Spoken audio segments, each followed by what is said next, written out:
వకీల్ సాబ్‌కి వేణు గారు first approach అయ్యారు. ఈ వకీల్ సాబ్ చేయాలి, పింక్ రీమేక్ అని. I was like okay. కానీ ఆయన చెప్పిందేంటంటే నాకు బాగా నచ్చిందేంటంటే మేము జస్ట్ హిందీని తెలుగుకి కాపీ పేస్ట్ చేయట్లేదు. కంప్లీట్‌గా మొత్తం మారుస్తున్నాము. జస్ట్ ఆ నాట్ మాత్రం తీసుకుంటున్నాము. రిమైనింగ్ తెలుగుకి, తెలుగు కల్చర్‌కి, తెలుగు ఆడియన్స్ కనెక్ట్ అయ్యేట్టు మొత్తం మార్చాము. సో అదే నాకు ఆయన ఫస్ట్ చెప్పారు. సో అది నాకు విన్నప్పుడు బాగా అనిపించింది. ఎందుకంటే హిందీకి ఆ కల్చర్ వేరే ఉంటుంది, మనకి ఒక కల్చర్ వేరే ఉంటుంది. దాన్ని మనం కనెక్ట్ అంటే హిందీగా మనం చూసి ఎంజాయ్ చేస్తాం, కానీ అది తెలుగుకి వచ్చినప్పుడు మనం కొంచెం కనెక్టివిటీ ఎక్స్పెక్ట్ చేస్తాం. సో అలా దీన్ని మార్పులు చేసిన తర్వాత వకీల్ సాబ్ స్క్రిప్ట్ నాకు మ్యారేజ్ చేశారు. నాకు చాలా బాగా నచ్చింది నా role. So I accepted it. Vakeel Saab ముందు పింక్ కానీ నేర్కొండ పాపయ్య కానీ చూసారా? నేను పింక్ చూసాను. ఓకే. అందులో ఉండే క్యారెక్టర్కి మీ క్యారెక్టర్కి ఎంతవరకు చేంజెస్?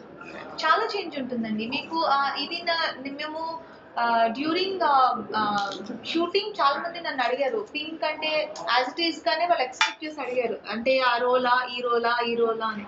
అప్పుడు కూడా నేను ఇదే చెప్తూ వచ్చాను, అది మీకు నేను ఇప్పుడు చెప్పినా కూడా మీరు సినిమా చూసినప్పుడు మీకు వేరేగా ఉంటుంది, బికాజ్ మేము మొత్తం మార్చి తీస్తున్నాము అని. ఇప్పుడు ఒక్క సెట్ ఆఫ్ ఆడియన్స్ కి ట్రైలర్ చూసిన తర్వాత అర్థమైంది అది మార్చి తీసాము అన్నది, బికాస్ మీకు ఆ ట్రైలర్ లోనే కనిపిస్తుంది ఆ చేంజెస్ అన్ని. సో మీకు త్రూఅవుట్ మూవీ చూసినప్పుడు మీకు డెఫినెట్ గా నేను చెప్పింది మీకు అర్థమవుతుంది, చేంజెస్ తోటే సినిమా బయటకు వస్తుంది. సో నాకు పింక్ హిందీకి తెలుగుకి కంపారిజన్ అయితే నేను చేయలేను, డెఫినెట్ గా అది కష్టం. సో మీరు నివేదతో అనన్యతో యాక్ట్ చేశారు, ప్లస్ పవన్ కళ్యాణ్ గారు. సో ఆ ఎక్స్పీరియన్స్ పవన్ కళ్యాణ్ గారితో నాకు first of all first few days కొంచెం నర్వస్ గానే ఉండింది, బికాస్ సార్ వస్తారు, మొత్తం సెట్ అంతా సైలెంట్ గా ఉంటుంది, అదర్వైజ్ అందరూ మాట్లాడుతూ కొంచెం కిచకిచని ఉంటుంది. సో ఆయన వచ్చేప్పటికి పిన్ డ్రాప్ సైలెంట్ గా ఉంటుంది, వర్క్ చాలా ఫాస్ట్ గా జరుగుతుంది, అన్నీ ఉంటాయి. సో నాకు ఫస్ట్ 2 days కొంచెం టెన్షన్ ఉండింది, బికాస్ నేను ఎక్కువ మాట్లాడతాను, నేను మాట్లాడి అది ఎక్కడన్నా గట్టిగా వినిపిస్తుందా, లేకపోతే 1 more తీసుకుంటే ఏమైనా బాగుంటుందా, అందరూ ఓకే చేసిన షార్ట్, ఇలాంటి చిన్న చిన్న భయాలు ఉండినాయి. కానీ ఒక 2-3 days తర్వాత చాలా కంఫర్టబుల్ గా ఉండేది, ఎందుకంటే ఆయన the way he concentrate script కానీ డైలాగ్స్ కానీ ఆ రోజు సీన్ కానీ ఆయన ఎంత కాన్సన్ట్రేట్ అండ్ ఇన్పుట్స్ లోపల పెట్టారంటే చూడడానికి చాలా ముచ్చటగా ఉంటుంది. సో ఆ తర్వాత నాకు చాలా కన్విన్సింగ్ గా అనిపించింది, ఓకే మన క్యారెక్టర్ మనం సర్వే చేసుకుంటే సరిపోతుంది అని. I had very good experience working with Pawan Kalyan sir. And Nivetha and Ananya ముగ్గురు ఆల్మోస్ట్ ప్రతిరోజు మాకు ముగ్గురికి కాంబినేషన్ సీన్స్ ఉంటాయి. మాకు ఆ కనెక్ట్ లేకపోతే చాలా కష్టంగా ఉంటుంది, బికాజ్ మీకు మూవీలో ఎక్కువగా కనిపించేది, మీకు ఎక్కువ అట్రాక్ట్ చేసేది ఆ ముగ్గురికి మధ్యలో ఉన్న కనెక్ట్. సో అది లేకపోతే అది ఫెయిల్ అవుతుంది ఆ క్యారెక్టరైజేషన్స్ 3. సో కానీ మాకు లక్కీగా మాకు ఆ బాండింగ్ ఫస్ట్ డే నుంచినే క్రియేట్ అయింది, అండ్ కంఫర్టబుల్ గా వర్క్ చేయగలిగాము. So everybody knows their space, నాదేంటి నీదేంటి తనదేంటి అని. సో ఎక్కువ ఈగోస్ కానీ ఫైట్స్ కానీ ఎక్కువ లేవు. సో మాకు పెద్ద ప్రాబ్లం లేదు. అండ్ ఇప్పుడు మూవీ చూసినప్పుడు నిజంగానే ముగ్గురు ఫ్రెండ్స్ ఉన్నట్టే ఉంది. అది నేను చెప్పచ్చా లేదా నాకు తెలీదు, బికాస్ క్యారెక్టర్ కొంచెం పెక్యులర్ గా ఉంటుంది. సో నేను చెప్పచ్చా లేదా నాకైతే డెఫినెట్ గా తెలియదు. Name of the character మరి. Pawan Kalyan sir is known for sense of humor and wit, right? Have you seen him on the sets like this? ఆయన సెట్స్ లో చాలా క్వైట్ గా ఉంటారు. క్వైట్ గా అంటే షార్ట్ చేసేసి వచ్చి చేరేసుకుని కూర్చుని అందరితోటి మాట్లాడతారు, కానీ యూనో డిగ్నిఫైడ్ గా చాలా క్వైట్ గా అలా ఉంటారు, అండ్ అందరితోటి మర్యాదగా మాట్లాడతారు. బట్ అదర్ దాన్ దట్ దగ్గరికి వెళ్ళి మాట్లాడడానికి నాకు ఆల్మోస్ట్ 15 days దగ్గర అయిపోయింది. యూనో ఫీల్ అవుతారా, ఏమన్నా అనుకుంటారా, మాట్లాడచ్చా మాట్లాడకూడదా, సో డైలమో. మీకు వకీల్ సాబ్ వచ్చాక తెలిసిందంటే మీరు చేయాలి అని, అందులో మీకు పవన్ కళ్యాణ్ గారితో చేస్తున్నారు అన్నప్పుడు మీకు ఎలా అనిపించింది? ఫస్ట్ నేను జంప్ చేశాను, బికాస్ నాకు ఫస్ట్ అయితే నా క్యారెక్టర్ ఏంటి తెలుసుకోవాలని ఉండింది, because that is my way of picking any role or movie. So అది నేను ఫస్ట్ విన్న తర్వాత నాకు పవన్ కళ్యాణ్ గారు సినిమా అదే నాకు ఫస్ట్ మైండ్ లో ఉండింది. అండ్ సెకండరీ నా క్యారెక్టర్, ఆ క్యారెక్టర్ వెయిట్ కూడా నాకు బాగా నచ్చింది, బికాస్ పెద్ద హీరో ఉన్నప్పుడు మన రోల్ కనిపించకుండా పోతుంది, అంటే ఆ స్టార్డమ్ లో మనం కొంచెం కొట్టుకుపోతాం. సో అది కాకుండా ఈ మూవీలో పర్టికులర్ గా నా క్యారెక్టర్, నేను డబ్బింగ్ చెప్పినప్పుడు సరే, నేను తర్వాత మూవీ చూసినప్పుడు సరే, నేను ఏమనుకుని సినిమా చేశానో అది అందులో ఉంది. And that is what I was promised Venu గారు. అది నాకు కరెక్ట్ గా తీసుకొచ్చి సినిమాలో చూపించారు. That one thing that I really appreciate him. అయితే మీరు మొత్తం మూవీ చూసారా? ఆల్మోస్ట్ రెండిట్లో వేరియేషన్స్ ఏం కనిపించినాయి మీకు? పింక్ లోను అండ్ మొత్తం వేరియేషన్ ఉంటుందండి మీకు. అదే నేను ఇందాక చెప్తుంది, ఆ content and main plot definite గా అదే ఉంటుంది. Soul of the movie definite గా అదే ఉంటుంది. కానీ మీకు తెలుగు ఆడియన్స్ కి మీరు కనెక్ట్ అయ్యేట్టు దాన్ని మార్చారు. అది మీకు సినిమా చూసినప్పుడు ఎవ్రీ సీన్ ఎవ్రీ షాట్ మీరు ఫీల్ అవుతారు. జనరల్గా ఈ అంటే సొసైటీలో ఒక ఉమెన్కి ఇన్సెక్యూరిటీ చాలా ఈ రోజుల్లో ఎక్కువగా కనిపిస్తుంది. సో ఈ థీమ్ కూడా, సినిమా థీమ్ కూడా అలాంటిది. సో మీ లైఫ్లో కానీ మీరు చూసిన సంఘటనలు కానీ ఇలాంటి ఏమైనా సంఘటనలు జరిగాయి? మనం రోజు చదువుతున్నవి చూసినవి అవి చాలా ఉంటున్నాయి. అండ్ ఈ మూవీలో మెయిన్ గా ఇప్పుడు ప్లాట్ అనేది మేము మార్చలేదు కాబట్టి ప్లాట్ ఆఫ్ ద మూవీ ఏంటని మీకు అందరికీ తెలుసు. సో ఈ ఇష్యూస్ డైలీ మనం చూస్తున్నాం, చదువుతున్నాం, కానీ మనం పెద్దగా పట్టించుకోవట్లేదు. బికాస్ ఒక్కసారి ఒక 10 రోజుల్లోనో నెల రోజుల్లోనో ఒక్కసారి జరిగితే అది మనకి పెద్ద న్యూస్ గా అనిపిస్తుంది. కానీ డైలీ 4 పేజీల్లో 2 న్యూస్లు ఇవే ఉన్నప్పుడు మనం తిప్పేస్తున్నాం పేజెస్. కానీ ఈ సినిమాలో మేము మాట్లాడిన టాపిక్ అదే. అలాంటి ఒక సిచ్యువేషన్ మీ ఇంట్లో జరిగితే ఏమవుతుంది, how badly that will change your entire lives and livelihoods అన్ని ఎలా మారిపోతాయని ఇదే మూవీ ఇది. సో అది మేము యాక్ట్ చేసినప్పుడు నేను చాలా చోట్ల ఫీల్ అయ్యాను నేను. సో ఇది నిజంగా జరిగిన వాళ్ళకి ఇది నేను ఆ రోజు పర్ఫామ్ చేసి వెళ్ళిపోతాం, కానీ ఇది లైఫ్ లాంగ్ ఒకరికి ఒక ఎఫెక్ట్ కింద ఒకరి మీద ఉంటుంది. So that is very bad and horrible thing that should never happen to any girl. So సెలబ్రిటీస్కి ఇలాంటి కొన్ని అనుభవాలు ఎదురవుతుంటాయి. మీ లైఫ్లో కానీ మీ చుట్టుపక్కల ఉండే సెలబ్రిటీస్ కానీ ఇలాంటి ఏమైనా జరిగాయి? లేదండి, యూజువల్గా నేను ఈ టాపిక్స్ నేను పెద్దగా మాట్లాడలేదు. మాట్లాడుంటే maybe people would share it. But నేను చెప్తుంది ఇది ఇన్ జనరల్. మీరు సెలబ్రిటీ అనేది తీసి పక్కన పెడితే celebrity or non celebrity every girl is a girl. So maybe నేను చేసి జాబ్ యాక్ట్ చేయడం, ఇంకొక అమ్మాయి చేసి జాబ్ ఐటీలో వర్క్ చేయడం, సో కంప్యూటర్లో వర్క్ చేయడం మా అమ్మాయి జాబ్ అయి ఉండొచ్చు. బట్ అల్టిమేట్గా she's also a girl, I'm also a girl. So whatever happens to any girl shouldn't happen. So ఈ రోల్ చేసినప్పుడు మిమ్మల్ని ఈ క్యారెక్టర్ హాంటింగ్ చేసిందా? సెట్స్ నుంచి బయటికి వెళ్ళినప్పుడు డెఫినెట్ గా అండి. మీకు ట్రైలర్ లో కూడా ఒక షాట్ ఉంటుంది, అవును నేను డబ్బులు తీసుకున్నాను. అది I would say that is the peak of my character. ఆ పర్టికులర్ సీన్ చేస్తున్నప్పుడు ఐ డిడెంట్ ప్రిపేర్ బికాస్ మేము ఆ సీన్ ఇంకొక రోజు చేయాల్సిన ప్లాన్ లో ఉండింది. సడన్ గా ఇట్ కేమ్ అవుట్, ఆ రోజు చేయాల్సిన ఒక సిచ్యువేషన్. సో నేను ప్రిపేర్ అవ్వలేదు and I was looking forward for that scene from the day of narration. So నేను చాలా ఎక్స్పెక్ట్ చేశాను ఆ సీన్ కోసం. సో అది నాకు ఆల్ ఆఫ్ ఎ సడన్ నా ఫేస్ మీదకి వచ్చి పడేప్పటికి నాకు ఏం చేయాలో అర్థం కాదు. But I kind of got out all my anger on that scene. So అది నేను ఆ షార్ట్ నేను చేసి కంప్లీట్ చేసేప్పటికి I was shivering and I couldn't talk for some time because అది నేను ఫీల్ అయితేనే నాకు వస్తుంది, లేకపోతే రాదు. సో అది మీరు ఎప్పుడు ఫీల్ అవుతారంటే మీరు వినేది చదివేది అవన్నీ మీరు అట్లీస్ట్ ఒకసారైనా మిమ్మల్ని హిట్ చేసి వెళ్తేనే మీరు ఫీల్ అవుతారు, లేకపోతే మనం ఫీల్ అవ్వం. That is a news for us. అలాగే ప్రకాష్ రాజ్ గారితో మంచి రిలేషన్ ఉంది మీకు, మంచి క్యారెక్టర్స్ పండి చాలా రోజులతో మళ్ళీ వర్క్ చేయాలి అనిపిస్తుంది.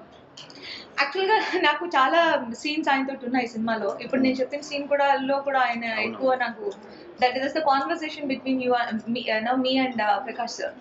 సో ఆబ్వియస్లీ మళ్ళీ నేను సేమ్ అదే పానిక్ ఫీల్ అయ్యాను బికాస్ ఈ పర్టికులర్ మూవీలో ఆయన చేసిన క్యారెక్టర్ చాలా లౌడ్ గా ఉంటుంది. మీకు తెలిసింది చాలా లౌడ్ గా ఉంటుంది. ఆయన మామూలుగానే మాట్లాడితేనే లౌడ్ గా ఉంటుంది. సో అంత లౌడ్ గా మాట్లాడేప్పటికీ నాకు ఒక హెప్ వచ్చేది, like okay I will say this అని. So I had very good opportunity to work with ఆ పర్టికులర్ సీన్స్. 2 సీన్స్ ఉన్నాయి. ఆ సీన్స్ ఆయనతో వర్క్ చేసినప్పుడు నాకు యాక్చువల్గా నేనేం బిలీవ్ చేస్తానంటే ఆపోజిట్ లో ఉన్న యాక్టర్ పర్ఫామ్ చేస్తేనే మీరు పర్ఫామ్ చేయగలరు. అటువైపు నుంచి మీకు ఏమీ రాకపోతే ఇటువైపు నుంచి మీకు ఏమీ రాదు. It's a combination. సో కొంచెం సార్లు అటు నుంచి మనం పర్ఫార్మెన్స్ ఎదురు చూస్తాం, అది జరగకపోతే ఇటువైపు నుంచి మనం ఇచ్చే దాంట్లో 50% వస్తుంది. That way he actually help me. So once women కానీ గర్ల్ కానీ నో అంటే నో అనేది బేసిక్ కాన్సెప్ట్. సో కొన్నిసార్లు ఏమవుతుందంటే నో అనేది చెప్తే అమ్మాయిల మీద యాసిడ్ దాడులు కానీ అటాక్లు కానీ జరుగుతుంది. దీన్ని ఎట్లా చూస్తారు? అది అందరి ఇండివిజువల్స్ కి ఉన్న ఒక హక్కు అండి. మీకు ఇష్టమైతే ఎస్, ఇష్టం లేకపోతే నో చెప్పడం అది మీ పర్సనల్ చాయిస్. దాన్ని ఇంకొకళ్ళు మిమ్మల్ని మీ మీద రుద్దకూడదు. అది ఎవరైనా అయి ఉండొచ్చు, ఏదైనా could be a boy friend or work space or anything, అది జరగకూడదు. అది మీ ఇష్టానికి ఆధార్, మీ ఇష్టపడి మీరు ఎస్ అని చెప్పి మీరు ఏం చేసినా అది మీ ఇష్టం. అది వచ్చే కాన్సిక్వెన్సెస్ మీరు ఫేస్ చేసుకుంటారు. కానీ ఎవరికి మీరు నో చెప్తే నువ్వు నో చెప్పకూడదు అనే రైట్ ఎవరికీ లేదు, ఎవ్వరికీ లేదు. అదే మేము మూవీలో మాట్లాడుతున్నాం. యూనో అలా జరగద్దు, జరగకూడదు అని పవన్ సార్ డైలాగ్ ఒకటి ట్రైలర్ లో ఉంటుంది. That is what it is. Like you have no rights to say what the girl should say కదా. అలాగే మగువ మగువ సాంగ్ చాలా పెద్ద హిట్ అయింది. అది చేస్తున్నప్పుడు కానీ ఆ సాంగ్ విన్నప్పుడు కానీ మీ రియాక్షన్ ఏంటి?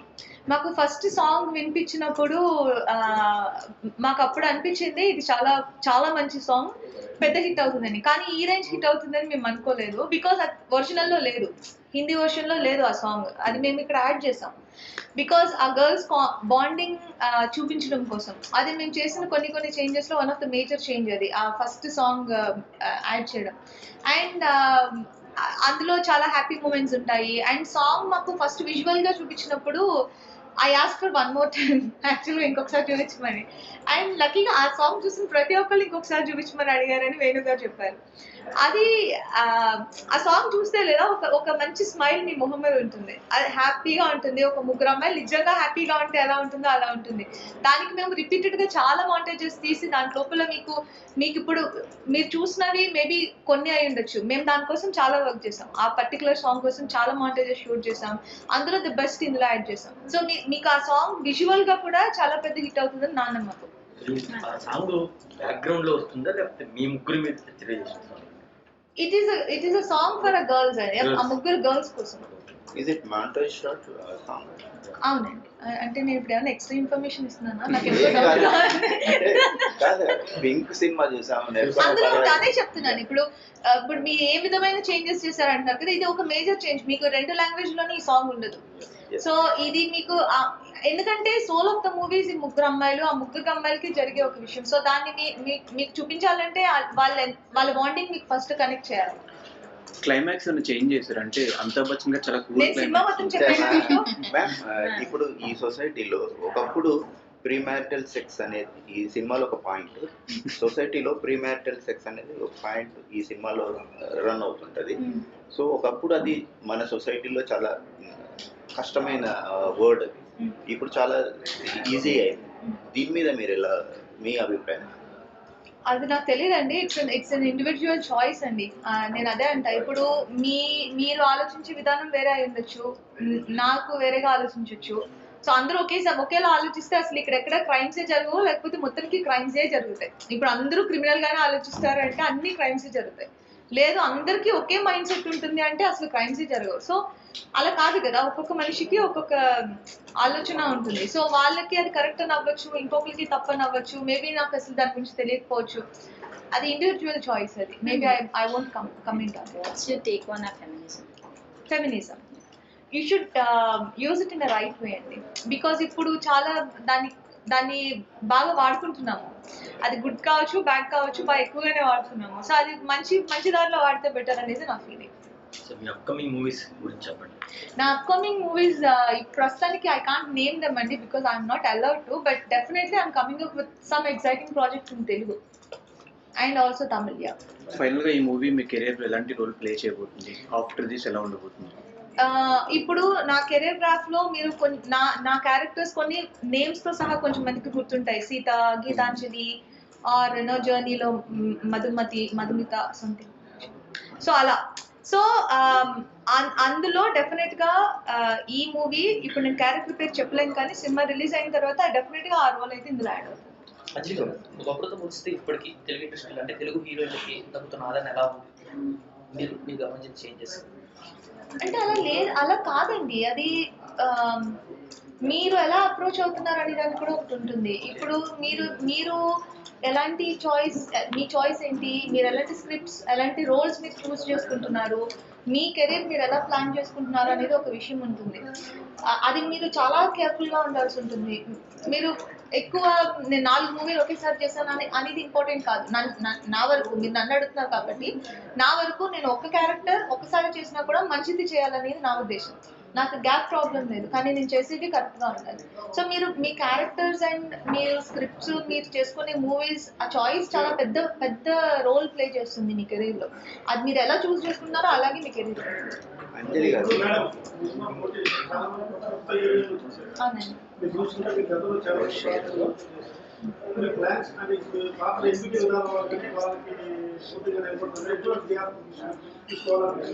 అంటే నేను అలా తీసుకుంటే నేను ఫెయిల్ అయిపోతానండి. ఇప్పుడు ఇంకొకరు ఏదో చేస్తున్నారని నేను ఇంతకు ముందు కూడా ఏం చేయలేదు. అండ్ ఇక మీదట కూడా ఇప్పుడు నేను ఎలా ఏదైతే ఫాలో అవుతున్నానో నేను అదే ఫ్యూచర్లో కూడా ఫాలో అవుతాను. And choice of characters and choice of movie scripts and theme, అది నాకు చాలా ఇంపార్టెంట్ అండి. ఏదైనా ఒక మూవీ నేను సెలెక్ట్ చేసుకునేప్పుడు హిట్ ఆర్ ఫ్లాప్ డెఫినెట్గా నా చేతిలో ఉండదు, అది ఆడియన్స్ చేతిలో ఉంటుంది. కానీ నేను ఒక స్క్రిప్ట్ నమ్మితే కానీ నేను మూవీ చేయను.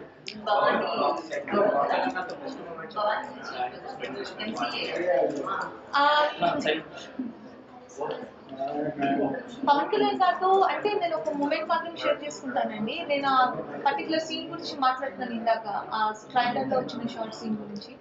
ఆ షార్ట్ చేసి నేను కంప్లీట్ చేసిన తర్వాత పవన్ కళ్యాణ్ గారు నాకు అప్లాజ్ చేశారు, ఈ clap. So that was the moment I never forget అండి. ఎందుకంటే యూజువల్గా ఆయన అంత ఎక్స్ప్రెసివ్గా క్లాప్ చేసి ఎవరిని అలా చేయరు అని నేను విన్నాను. That meant so much to me and I will never forget that. Anjali garu, no doubt Anjali is a talent heroine. So next లెవెల్కి మీ కెరీర్ వెళ్ళకపోవడానికి కారణం? I don't know, Andi. I'm very happy and I'm doing movies with big stars, and I don't know what is the next stage, and I never thought of it, and I'm very happy with what I have and the movies and choices I have made. Thank you. Thank you. Thank you.